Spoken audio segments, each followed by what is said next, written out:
अगल से चूमैहा भाभी बगल से चूमैहा हो। अगल से चूमैहा भाभी बगल से चूमैहा हो। अगल से चूमैहा भाभी बगल से चूमैहा हो।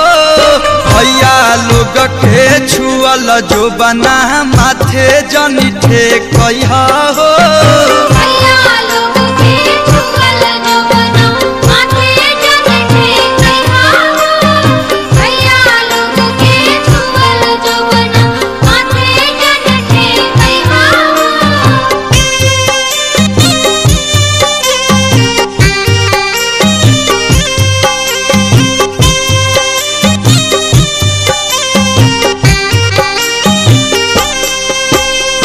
अगल से चूमैहा मामी बगल से चूमैहा हो।